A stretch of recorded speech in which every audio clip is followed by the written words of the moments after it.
Աստվածաշնչում հակասություններ կան։ Շատ մարդիկ ասում են, Աստվածաշունչը լի է հակասություններով, բայց այստեղ կարևոր է հասկանալ, որ հակասությունը եւ տարբերությունը նույն բանը չեն։ Իրական հակասությունը այն է, երբ մի հատված ասում է մի բան, իսկ մյուսը դրա բացարձակ հակառակը։ Սակայն Աստվածաշնչում շատ դեպքերում մենք տեսնում ենք ոչ թե հակասություններ, այլ տարբեր նկարագրություններ, շեշտադրումներ կամ լրացնող վկայություններ։ Եվ դա բնական է։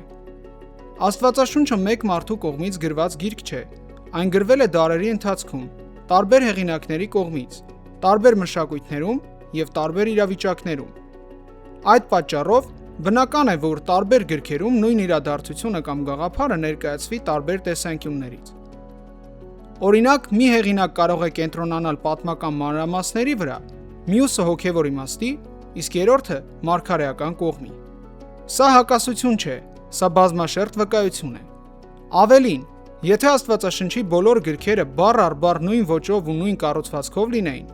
մարդիկ ավելի շուտ կասեին, որ դրանք արհեստականորեն խմբագրված են, եւ դա տրամաբանական կլիներ։ Բայց իրականում մենք տեսնում ենք տարբեր հեղինակներ, տարբեր ոճեր եւ միևնույն ժամանակ մեկ կենտրոնական պատգամ՝ Աստված, մարդ, մեղք, փրկություն եւ հույս։ Եվ հենց սա է զարմանալի։ Տասնյակ հեղինակներ, հարյուրավոր տարիներ, բայց մեկ շարունակական պատմություն։ Ուստի, այսպես կոչված հակասությունները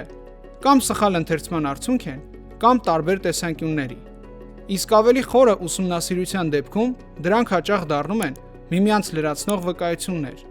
եւ ոչ թե իրական հակասություններ։